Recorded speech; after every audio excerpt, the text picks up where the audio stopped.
Hey, what's up guys, I'm Praetorian and welcome back to Europa Universalis IV as we are playing with Italy and the Emperor expansion.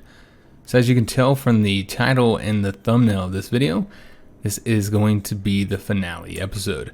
I was going to do one more video before the finale and we'd just see what we could do. Honestly, I'm not sure what we'd do because could attack Savoy, but we'd have to end the alliance and then we would have had a treaty with them for a certain amount of time before we could have declared war on them, and then we would have had to fight Austria too, so we would have fought Savoy and Austria for like a final full episode. Again, we would have had to wait a while for that peace treaty to expire, and in that time I guess we could have done another war here in North Africa, because I think the peace treaty with Morocco and their allies would have expired before the Savoy one did. So that was what I was thinking for like a final episode. Could have also went to war with the Hungarians and try and take some of these coastal provinces. However, unfortunately, I was not able to record on Tuesday. Something came up. I wasn't home all day on Tuesday, so I wasn't able to do any recordings on that day. And so therefore, you know, I'm looking at where we're at here in the week, and it's just better to go ahead and end the series now rather than just have another episode of a little bit of expansion. Just end the series now so that we can start the next campaign on Saturday when I had wanted to. So we'll talk about the next series here early in the video for those that are only here for that.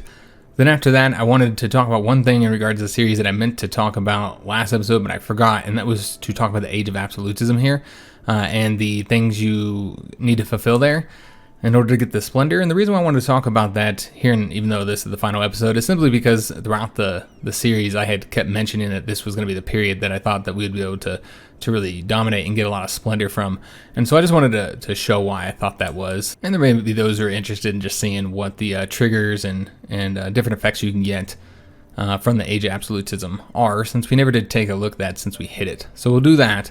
And then after that, I will play the timeline, which shows everything that happened through the campaign. You get to watch it all the changes on the map, and I'll play that while I talk about a couple things that probably aren't going to interest most people. However, I did have a few people ask about these things. The first being why I've been saying throughout the series that the series has been doing very well.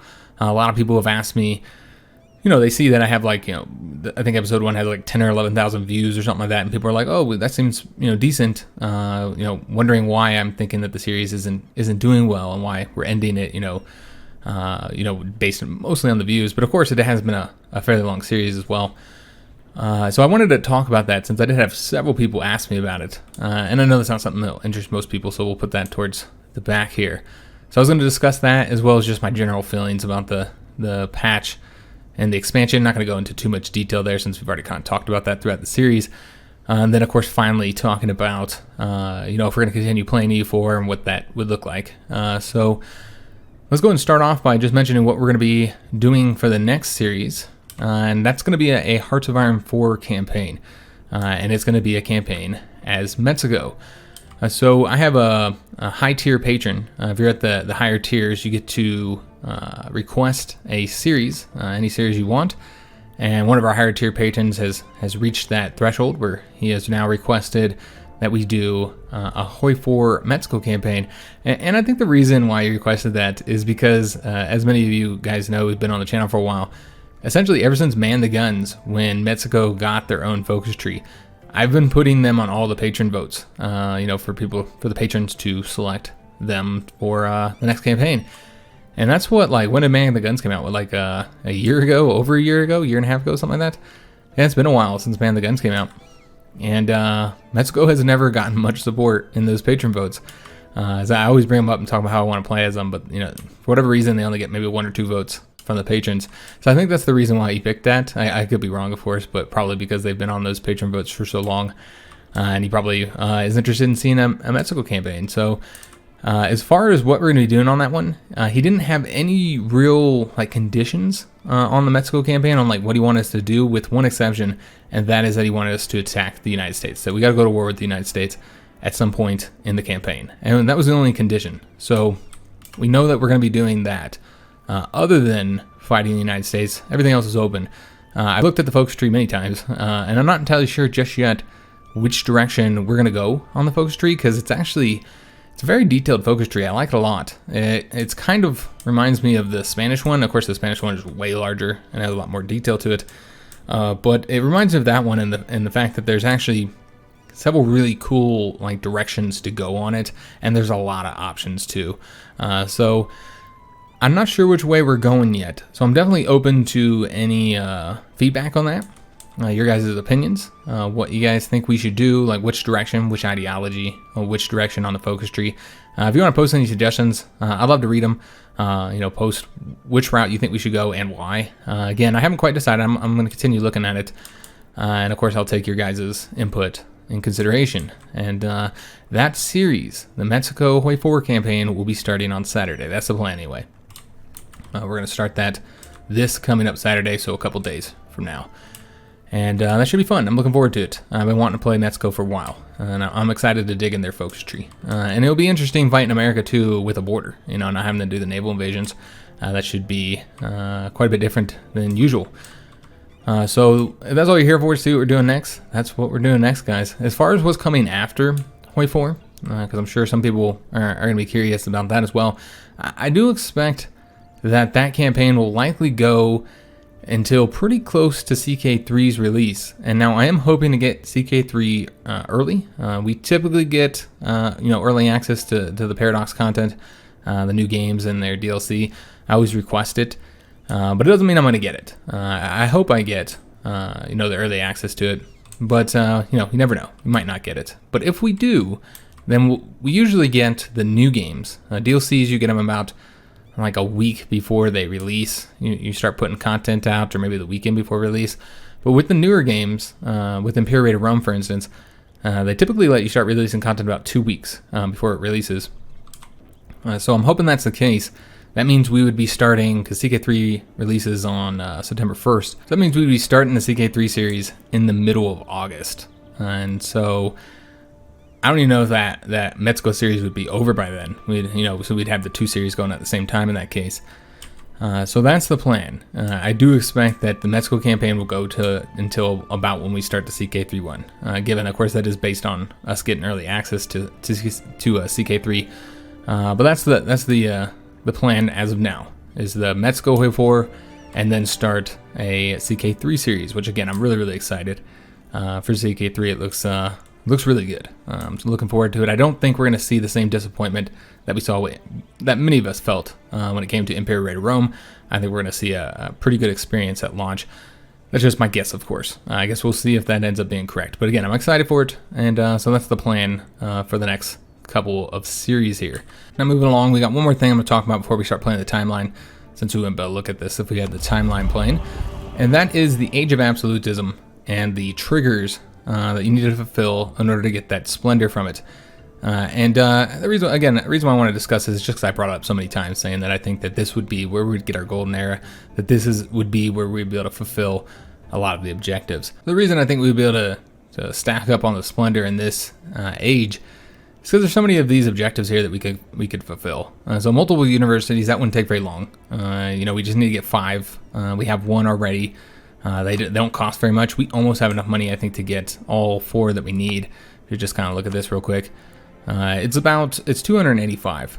So yeah, we'd be pretty close to having enough money, and it only takes 12 months. So we're talking about 1 year. I'd probably build them all right now, and 1 year away, we would have enough to fulfill this objective. So we start earning extra splendor from that. The potential for a large army. This is solely based on the force limit, so you don't have to have 200 units. You just need to have the ability to get 200 units. As you can see, we only have 116 now. However, there are many ways to increase force limit. I think we would be able to fulfill this objective as well, and I don't think it'd be too hard. Also, I think we have a new idea group opening up here with the next admin tech, so we could get one that gave us force limit and get that fulfilled pretty soon, actually. So I think we would have got that one. Absolutism must be at least 90. Now, we saw before that our max was like 78 or something like that, 78 or 79. So we wouldn't be able to get 90 immediately. However, there are many ways to increase our max absolutism, and I think we would be able to get there, guys. I feel pretty confident we'd be able to get to the 90 max absolutism, enough to be able to fulfill this here.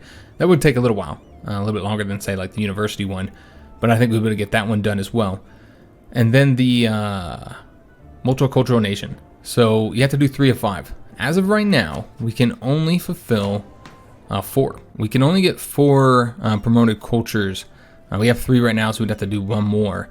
However, we look in technology here. Max promoted cultures, we get the next one at level 20. And so that's only a couple levels away. I think we would have been able to get there in the age of absolutism, of course. And then also there's other ways to increase it as well. Again, we have the ideal group open it up, so that's something we could get something that gives us more max promoted cultures if we wanted to. And so I think we would be able to fulfill this one as well eventually.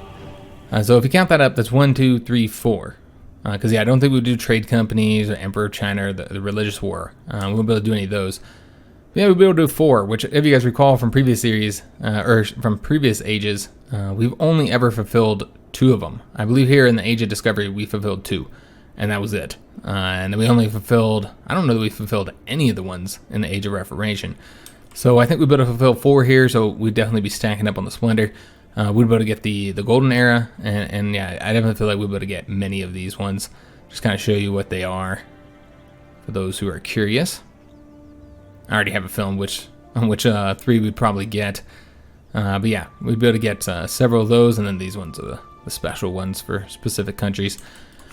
So yeah, I feel like we'd be able to get those done, and this would be a age that I think we'd dominate. So I just wanted to show that since I talked about it so much in the series. I mentioned it several times every time we looked at our lack of splendor, essentially.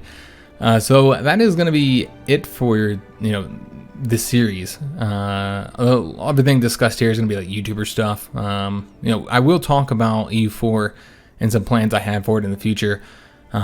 Discuss what we'd be able to do with it if we'd be able to continue playing it with other series and what those series might be.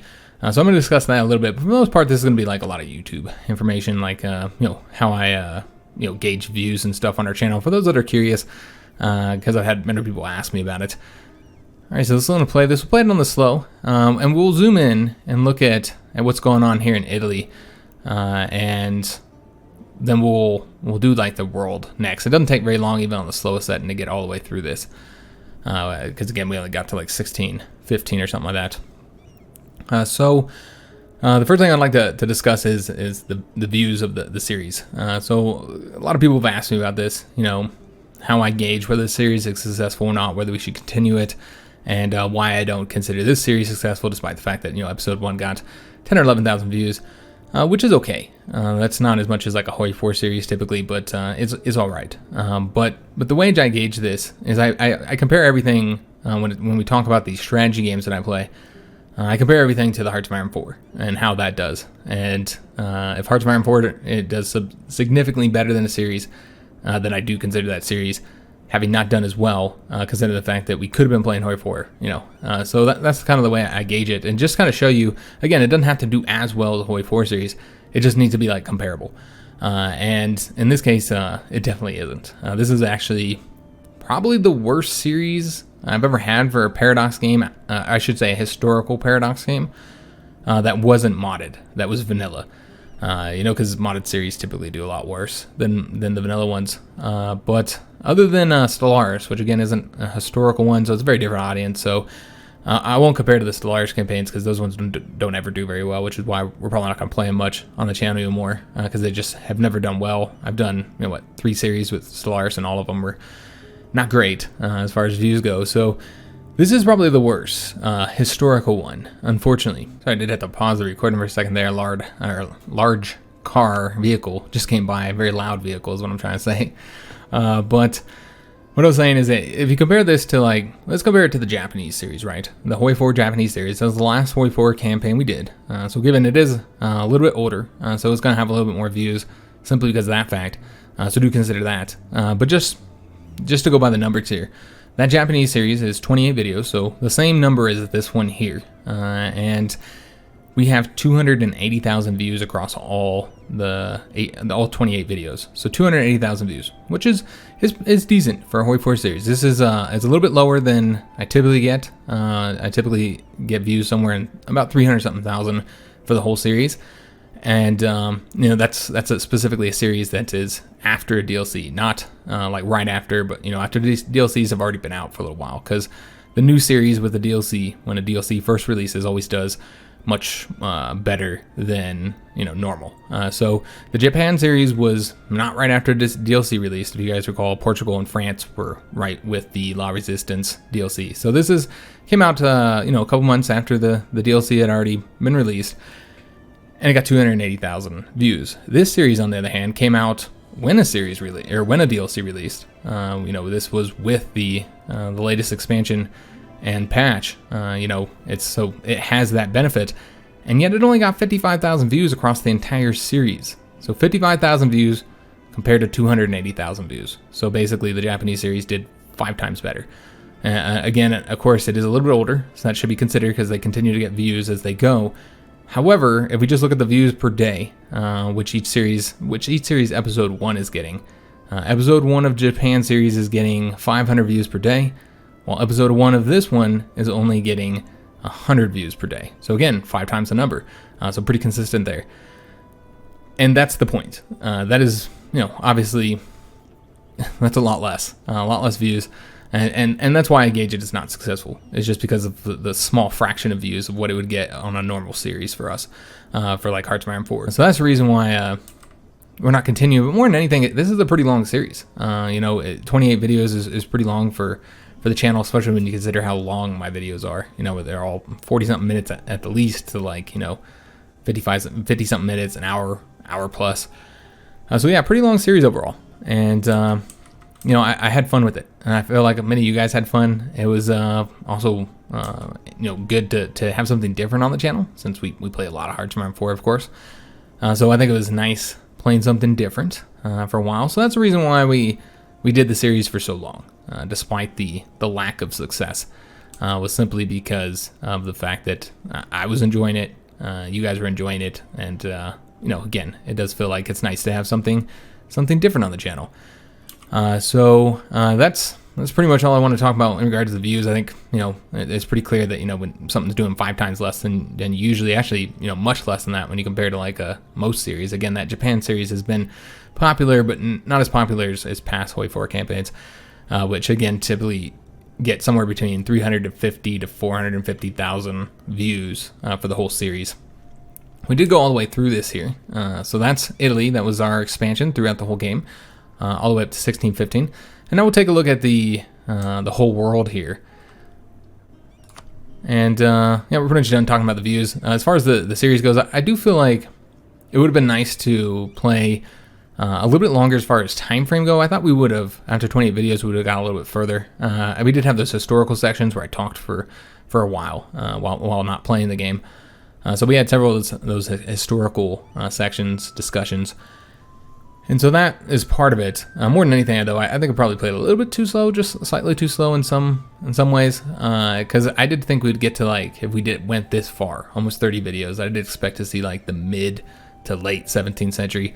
So we're a little bit behind what I thought we'd get at this point. But overall, I had a lot of fun with the series. I do question if Milan was the best country to pick, though, and that's what I wanted to discuss next is. Future EU4 series, if we decide to, which I do expect to play the game again sometime, because while I didn't like EU4 for a very long time, I found myself just disliking what they did with the game. I overall had a good time with this. I think it's much improved. Again, it has many issues, which I'll discuss some of those here in a minute, that I still have with it, but we might be able to fix some of those in mods, with a mod. So that's what we'll talk about here in a minute. Sorry, I had to stop that again. Before we talk about what we could change in a mod to try and improve things, again though, I do feel like the country was part of the problem, and we are supposed to be looking at the whole world, aren't we? So the country of Milan is a minor country, and what I've seen in my Hearts of Iron 4 series, and this does seem to be particularly true of all Paradox games, or at least the ones where you have countries, the smaller countries just don't do as well in the search engine. It's the major countries that typically get a lot more views. So if I'm playing as, say, Sweden or Australia in HoI4, those series just don't do as well as if I'm playing as, the Germans or the Americans in Hearts of Iron 4. There's a substantial difference when it comes to views on whether you're playing as a major country or minor country. So that's probably the case with EU4 too, because people are looking up, EU4 gameplay France, EU4 gameplay England, and that might explain why that English series we did before did so much better than this one, quite a bit better than this one. That one didn't do great either. It was probably about 2 times the numbers of this one, so that's still less than half of what a HoI4 series would get. So that one didn't do great, but yeah, it did significantly better than this one did. And I'm talking about for the time as well, and not even considering the fact that it's been out for a while, because that's from 2018. So I think that's the problem, is I picked Milan. Perhaps I should have picked a larger country to play as, and I think that's what we'll do next time. Next EU4 series you do, to test this theory out, we will play as a larger country, a country that's considered, a major power at the time, a country that people are more likely to look up than, like, say, a smaller country like Milan. So that's the first thing I'd like to do in a future EU4 series, is to play with the larger country. The other thing I'd like to do is create a little mini mod, a little personal mod that we'll play on that fixes some of the issues I have. Now, some of these will be like smaller things, like that event that every time it came up, I talked about how stupid it was. The smuggler event, where it just, of course, is based on your income. How much you make, so it gets like stupidly expensive. Just once you start getting really rich towards the late age of the game, you're talking about sometimes like 2,000 ducats for that event. I mean, it's just absolutely insane how much money they expect you to be keeping in your treasury to pay for this. And 2,000 ducats, even when you're really rich, that's like, it could be like 2-3 loans that you have to take to pay that off. So it's just a terrible event for something that's completely random and not based on any decisions you make or anything that's going on in your country. It's completely random, and it's just the luck of a draw if you get it or not. It's so unbalanced, that event, and that's just one of many. I'm just using that one as an example, because yeah, you don't have to take the option where you lose all that money, as we typically don't, because we never have that much money.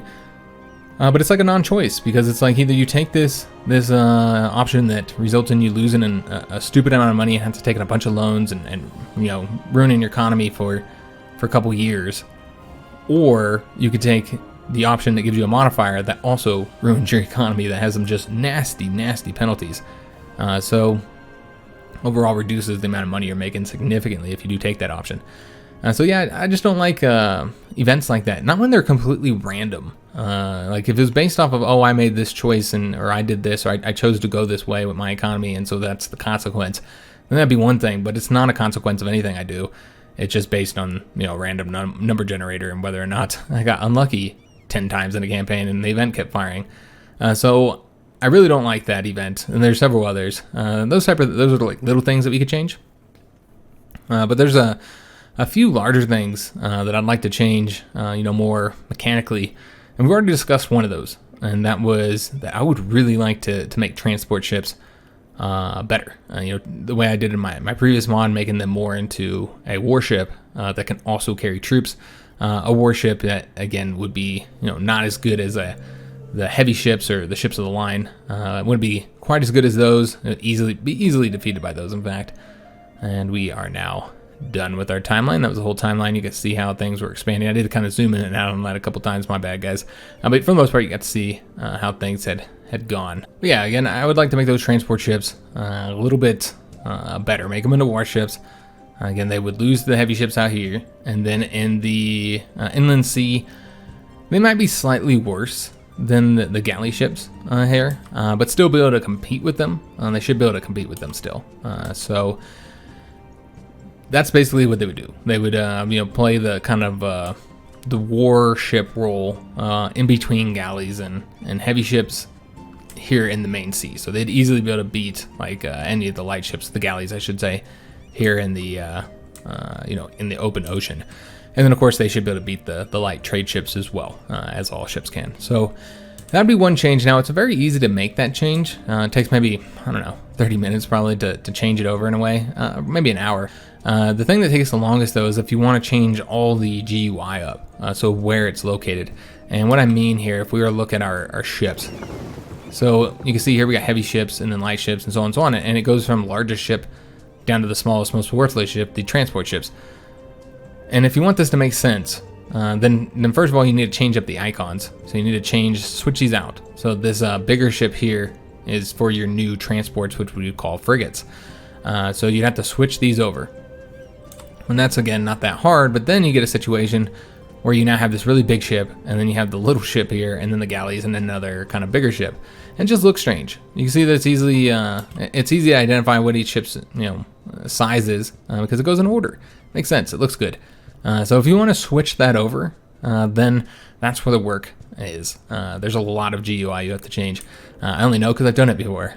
So it does take a while. You don't just switch it here. You have to switch it all kinds of places. You got to switch it in here. You have to switch where it's located there. You'd have to switch it inside the province. You have to look at one that can actually build some ships here. I never build ships through here anymore, so I don't remember where the damn thing is. Here it is. So you have to switch it in here. You'd have to switch it in your tech. We're already in tech. So you got to switch in here. There's a lot of places to switch that GUI. It does take some time to find them all and to get them all switched over.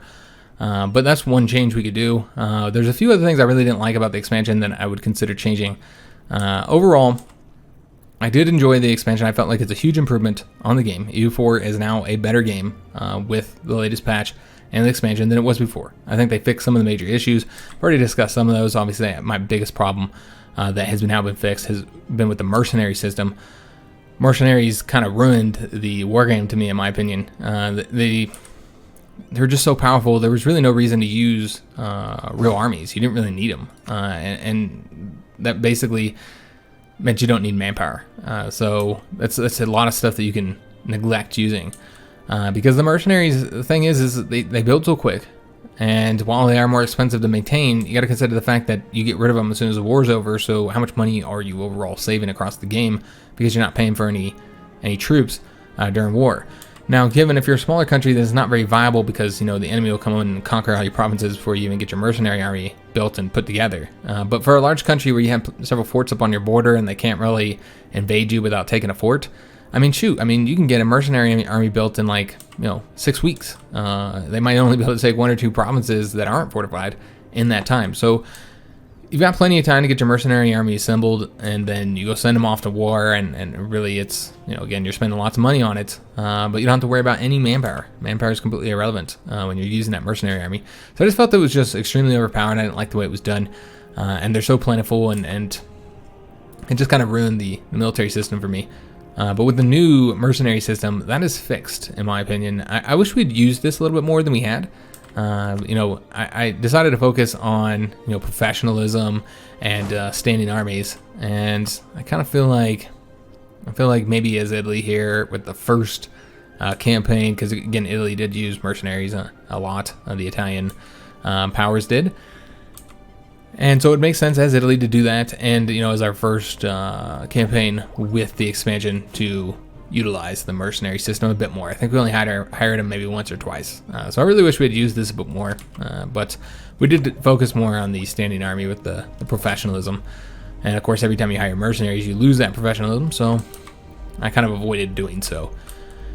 And that is definitely my preferred way of playing the game, is with the standing army and the professionalism, and just having that high quality troops, and just making sure you manage your manpower properly so you don't run out. So that's my preferred style. I do wish we had a bit more of a mercenary, maybe the whole series focused on mercenaries. Maybe I should have did that, and get the idea groups that improve the mercenaries and give you more of them and stuff, and make them cheaper or whatever.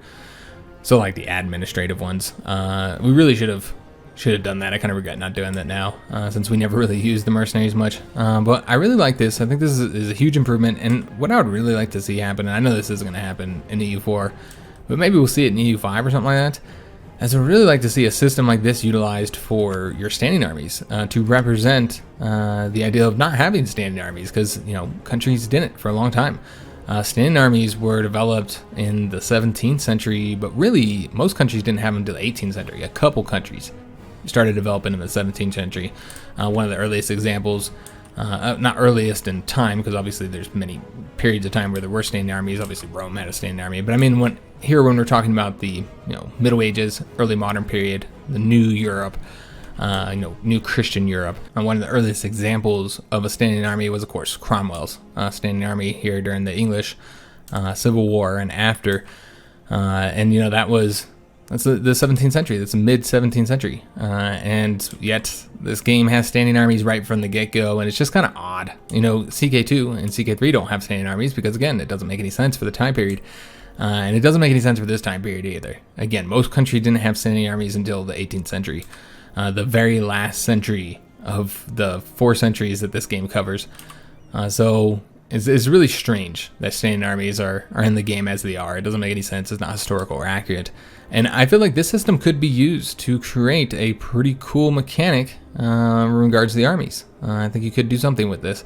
I know they won't, which is a bummer, but I wish they would. Because again, I don't really like the way they do the standing army. They don't really represent it at all. The idea of standing armies. Like, this professionalism kind of does it.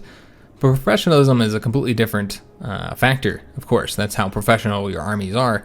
Now, given your armies aren't, it's hard to have a professional army that isn't a standing army. So that you should consider that. But they are two different things in a way. And as you can see, this makes your army better. They're more professional. But it is also supposed to represent the standing army when you actually look at the things here. You know, we start with conscription army here. You know, obviously, you know, the salaried soldiers and stuff. But really, right when we get to here, we're at conscription army, which is, again, what Europe was using for much of the early modern period.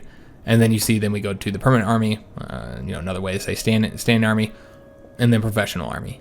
So this is supposed to represent that, but it really doesn't. You know, it represents, you know, standing armies being able to become professionalized, have professionalized soldiers where it's a full-time job for these guys who are going to stay in the army for 20 years or whatever and retire. So it has this to represent that, but it doesn't really represent the idea of standing armies, truly. Because it doesn't matter if your professionalism is at 0, you can still have a standing army of 100,000 men. So it doesn't truly represent that, and I wish they did, because I think that's a major factor. There's many other things I think that the game needs to represent as well, and still doesn't, like the centralization of states, which is a huge thing during this period. Monarchs, you know, gaining more power, and not necessarily monarchs, governments gaining more power, because of course one of the best examples of a centralization of a state in the early modern period is the British, and of course the monarch was losing power as the early modern period progressed. And of course by the end of the period they weren't the figurehead role that monarchs would be looked at in you know, today's British monarchy. They still had, you know, power and influence over the government and stuff, but they certainly were quite a bit less powerful than, say, the Tudors were, you know, in the 16th century, which they had a lot of power. But the state overall became more powerful, more centralized. The government did, even if the monarchy was losing power. Of course, in a country like France, it was the monarch that was gaining that power, but they were, you know, very much centralized. They centralized throughout the period. The czars centralized power considerably, you know, throughout their whole realm that they had built in this period. They centralized power quite a bit as well. The Prussians centralized power in all different methods, and I feel like that could be represented better in the game. They still haven't really done that. They try to do it with the government reforms, kind of, but yeah, I feel like that's kind of lackluster. And the big problem, of course, that I have with the expansion is, because many of these things are things that are more like a wish list, what I would like to see them do for CU5. But the reason why I'm talking about it is because it does have, you know, direct correlation with the estates. The estates, I was really excited about it. You know, they built the system that kind of resembled the one I had in my mod, you know, based off of land percentages and privileges. You know, that's what gave them their influence. And so I was really excited about this, and frankly, it's not there. This is not it, guys. This is not what I was hoping for. It is still irrelevant. You can still ignore the estates. You don't have to call diets. There's nothing saying you have to call diets. And it doesn't matter how influential they get. I mean, they have to get considerably influential to be able to do anything. And you can easily avoid that happening. And most importantly, they don't really start out with much influence. So it just wasn't well done. Again, this is another example among the many examples of Paradox doing a really good job creating a feature, a mechanic, and then just not implementing it well. And overall, I just didn't like how this ended up going. It just wasn't what I expected it to be. So just to you know, lay out a few ways that they can improve this, in my opinion, and how maybe we could improve it if we wanted to in a mod. Again, this might be going outside the scope of anything I want to do because it might take longer than I have time for. But just some examples of ways how they could improve it, or we could even do it again in a mod if we had the time. First of all, they should start with more influence. You know, in the 15th century, the nobles and the clergy were incredibly influential in most countries. They were very, very influential. And yet, they start the game without that much influence overall. Overall, they do not have that much influence, so they're not really that big of a factor. They really should be. Also, they should start the game with privileges in a way. Now, here's my interpretation of this. I understand why you wouldn't want to start with them having privileges, even though historically they should. Like for instance, the nobles and clergy in many countries should have tax exemption status. They shouldn't have to pay the typical taxes. So they should have many of these privileges that you see in here. They had at the time that we started the game. They had many of these privileges. But I know why Paradox wouldn't want to have you starting with a bunch of privileges, because they want you to shape your country and pick which privileges you want to give them, if you give them any. And so I understand that. They don't want to force you into having these privileges already. I get it. Even if it's not accurate, it's better gameplay to not have them starting with any privileges and let you pick them. The problem is that you don't have to pick them. You don't have to give them privileges. And I think that that's the way they should fix it. If you gave them more influence from the start, first of all, so make them start very influential, both the clergy and the nobility specifically, because of course the burghers gained influence throughout the period. They became more powerful towards the end. And I feel like, but even then, the nobles and clergy were still incredibly powerful, and even more so than the burghers in many countries. It really depends on the country you look at, of course. But what I think they should do is increase influence for the clergy and the nobility, and then add events. And again, this is all stuff we could do with mod, if we had the time to make it. Add events where if a state is very influential, that they expect to have privileges. So they ask you in an event for a privilege. Not a specific one. Again, let you shape your country type of thing, Not a specific privilege, but just ask you for a privilege. It's almost like it looks as a request, but really it's a demand. And if you promise to give them a privilege, you should have that option. You can either say no or say yes. If you say no, then you should get the negative effects of that. And they should be pretty harsh so that you consider it. And that should be like rebellions or like negative modifiers. And again, they should be pretty punishing if you decide to fight it out. But you should have the option to be able to completely reject the privileges and fight it out. But it should be something that only like more experienced players should do.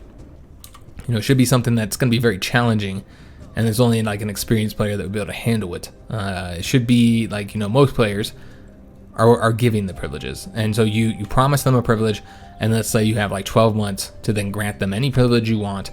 And then if you don't grant them a privilege in that time, then they contact you again, and then you get those negative effects you would have got before, and perhaps make them even worse so that you're not just using that as a tactic to avoid the problem for a year.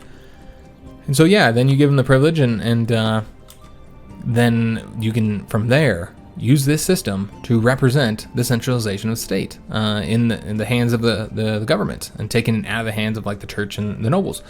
I feel like that's the way you represent that. So they have all these privileges now, and then you get into, say, the 1600s, and you start getting, the absolutism mechanic opened up, and you start getting absolutism, and you start, centralizing your power and your government, and increasing its own power by taking the privileges away from the estates. And so that's what you would do here in the 1600s, is take away those privileges that you were forced to grant them when you couldn't deal with them. You now have a larger standing army, and that was one reason why so many countries didn't have standing armies. As part of it was, of course, you couldn't pay for them. So now you have the money because you're later in the game and you're making a lot more wealth.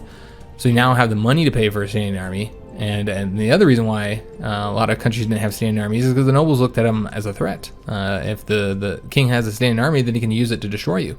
And it's a lot different than when he has to call up all his nobles to bring all their troops, to fight for him. And obviously they can refuse him if, say, they're attempting to fight, if he's trying to subdue a powerful noble or something that they happen to support.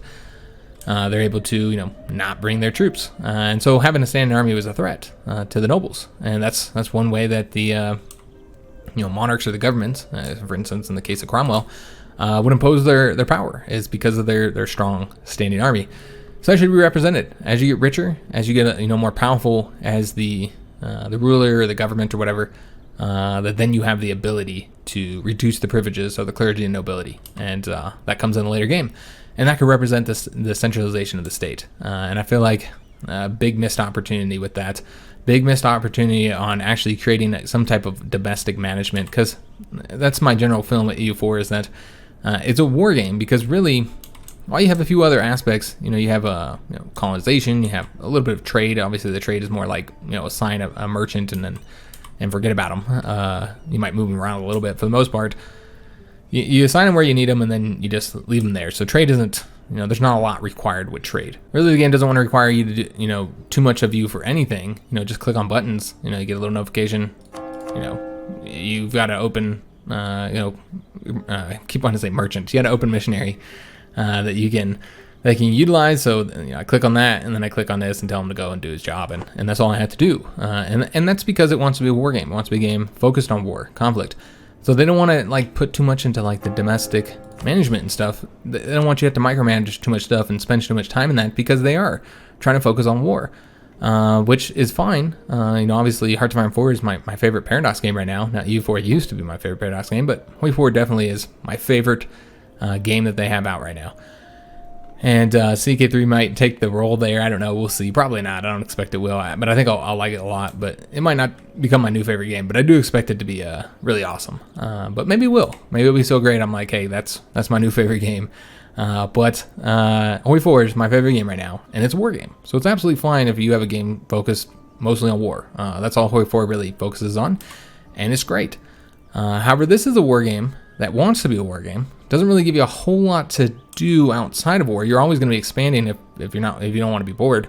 As you guys saw, we spent a lot of time at war. The only time we were at peace is when we were burning off aggressive expansion. And yet I really wasn't that aggressive overall. We could have become a lot larger if I had been more aggressive. But again, I didn't want to get too big and powerful too fast, because then I find it boring. So we expanded somewhat slow. Maybe not as slow as some people might, but certainly slower than a lot of YouTubers would. And yet there was constant warfare. We spent warfare in most episodes. We fought some type of conflict, and that's the focus of the game. Yet, despite being a war game, really, with a major focus on war, it doesn't really have the mechanics to support that. And that's still my biggest problem with EU4 is it wants to be a war game, yet it's not a war game. It's a very simple war system with just the 3 units, the infantry, the cav, and the artillery, and then it's so just basic. Not even these are all that fun to utilize, with the cav units. And I'm not going to talk about why they're so crappy, because there's already been many YouTubers have done videos about this, much larger YouTubers. So you've probably seen the videos about why cav units suck. They're terrible for their cost, of course.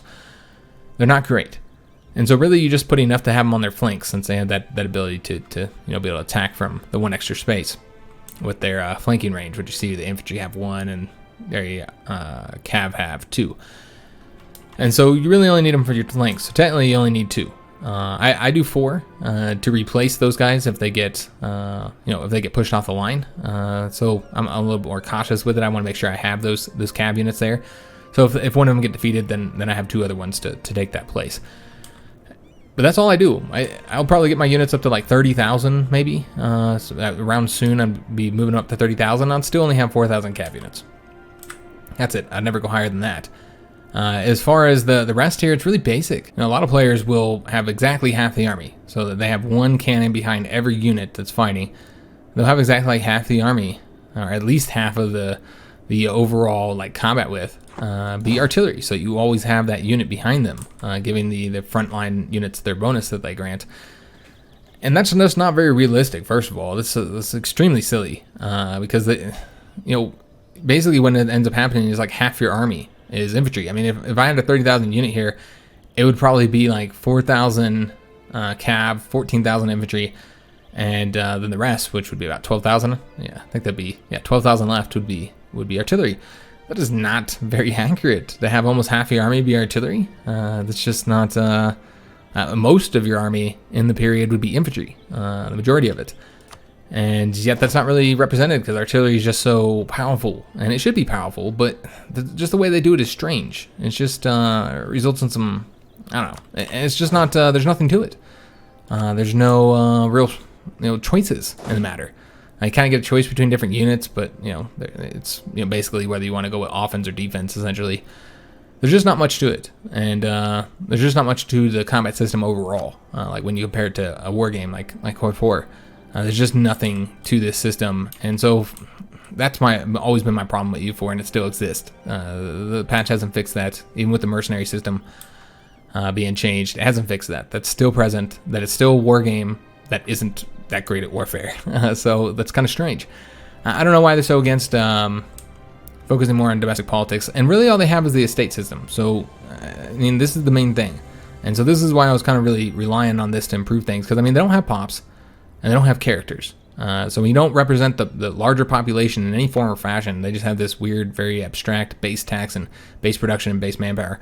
When you don't represent the population, then it's hard to have them be something you have to manage. And then you don't represent any of the major characters in countries, since you don't have a character system outside of just your ruler, your heir, and your queen consort, and then the generals, of course. So you don't represent like characters. So when you don't have any of that, it is very hard to have a domestic system. And this is what they got. So this is why I think that they should really focus on this and improve this and make it better. But I know they won't. They might improve it, but they're not going to do what I think they should do with it to make it something that you actually have to worry about. Because again, that was my big problem with the state system before, and it still exists. It's completely irrelevant. You can ignore it for the most part if you want to. You can utilize it, as we have in this campaign, for getting stuff. We've given some 2 of these privileges that give us some monthly power, which is choice we made, and then of course we try to keep them happy for the most part, which again was pretty easy to do, and we did the diets to get those bonuses, but for the most part they weren't really something that we managed much, and so I'm very disappointed with that. I'm not gonna lie, I find myself deeply disappointed with the estate system, because I felt like it could have been more, and maybe they'll fix it. Again, I doubt it, but maybe. So that's kind of like the main thing I wanted to talk about when it comes to the expansion and patch. There are some great additions though. It's a big improvement. And I do find myself wanting to play another series at some point. Again, though, I do feel like we need to mod it and fix some things. Just make a few adjustments to certain things that I feel like don't make any sense. Such as like war taxes, for instance. Here's another example. War taxes not causing any of the, and I'm looking in here for any war exhaustion. War taxes should probably cause war exhaustion. I think that makes way more sense than them taking up military power, but whatever. That's how they want to do it. That's fine, but it should still cause war exhaustion, in my opinion, because that's the main thing that would piss people off. Of course, if their lands get raided and their farms are burned and the town they're living in has been sacked and that's obviously going to, or if the men in their family have been recruited and sent off to war, those are all things that are going to cause war exhaustion too, which are represented for the most part. Not quite as much as they should be. Again, war exhaustion is something you could pretty much ignore, which again is not very accurate. But again, one more thing that you can ignore or press a button to get rid of. I feel like it should be more consequential. I think the whole push a button thing that they do to fix everything is also a problem at EU4 that, again, I don't expect to change, and you could just hope that it changes with EU5. You just push a button to do everything. Push a button to get rid of your king. Push a button to get a new heir. Push a button to get rid of all war exhaustion. Hey, your people are unhappy. Push a button, fix that too. You got a rebellion coming up. Push a button, fix it. Everything's just like push a button. There's no real strategy to it in a way. And I still feel like that's not something that's fixed. It's an issue I've had with EU4 for a long time, and they just keep on adding to that. And it doesn't really seem that they have much interest in changing it, which is unfortunate. I feel like there's a lot more they could do with it. Overall, but overall, I enjoyed the game. Again, still many of those same issues present, and they're never going to go away, I don't think. So I try and fix as much as I could in a mod. That's something I'd like to do if we do another series. I don't know how big the mod would be. It would really just depend on what I had time to do. Honestly, if I really wanted it as good as I want, I mean, it would take us, it would be a full-size mod that would take me a year to make. So I have to, prioritize things based on what I have time to fix. But we would be playing with a little mini mod that I created myself. If we did when we do another series, and I'd like to do another series this year. Again, I can't say when that'll be, since we are going to be doing the HoI4 series next, and then CK3, and I don't plan past that because that's months and months away. So we'll just see what happens. But yeah, I enjoyed the game overall. I hope you guys did as well. And I don't even know how many people are still watching at this point, but I did want to kind of share my insights on. Again, I did kind of mostly talk about some of the things that the patch didn't fix, that the expansion didn't do anything for, and they're all things that I didn't expect it to, with the exception of the estate system, and that's really the big failure, I feel. But overall, yeah, I feel like it's a much better game, a lot funner game, and just improved. They did a lot of improvements. I mean, this is a patch that they worked on for a very long time, so it's not surprising that they fixed as much as they did with it. It's overall a much better game. So We will do another series at some point, and I don't know who will play, but it'll definitely be a major country, somebody who's hopefully more likely to be looked up, so we can probably get some. So we try and get some more views from EU4, make it a little bit more viable, since again the series didn't do well compared to HoI4. So yeah, we will be starting that Hearts of Iron 4 Mexico series on Saturday. Make sure you post down in the comments below, your thoughts on that, on which ideology you think we should go, which direction on our focus tree you think we should go. I'd love to hear your guys' opinions, since I haven't decided yet, so I'll still be able to take that into consideration. This is gonna be the end of this video and the end of this series.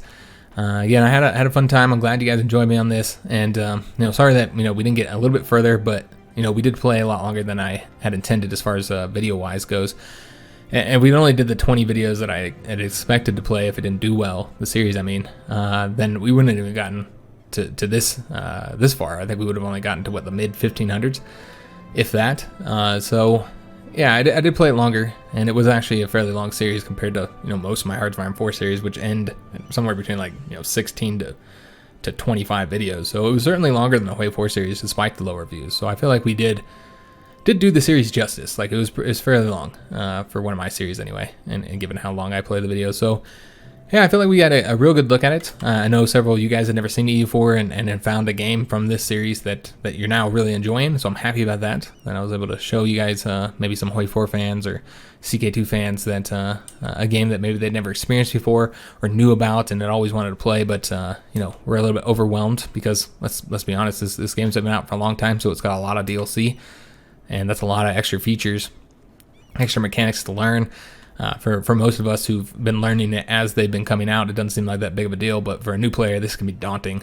So I'm glad I was able to show, how to play the game with my, obviously, my experience level, because of course, I don't play this game very often anymore.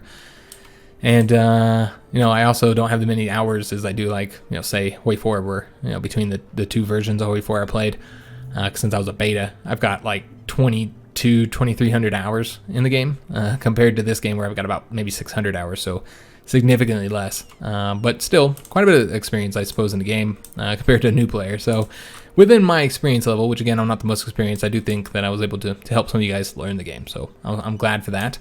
And overall, I enjoyed it. It seems like many of you guys did as well. If you did enjoy it, make sure you leave a like on this video, subscribe to our channel, and hit that notification bell so you don't miss any of our future content. Again, leave any comments below. I'd love to hear your feedback regarding the series overall, what you felt about the game, the series, the country you played, our particular path. I'd love to hear your guys' opinion on that. I'm always open to feedback, as well as any suggestions regarding that Mexico campaign.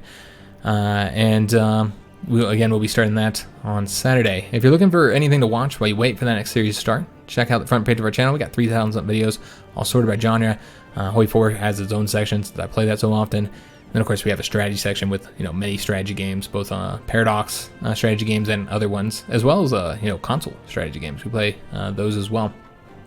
So maybe check out that front page, and maybe you'll find something that you'll enjoy watching. And if you're looking for any links, check in the description of our videos. Links to all of our social media, Twitter, Facebook, Instagram, all that good stuff. If you'd like to follow us on there, you'll find links to our PayPal, Patreon, and Teespring store if you'd like to help support the channel and what we do here.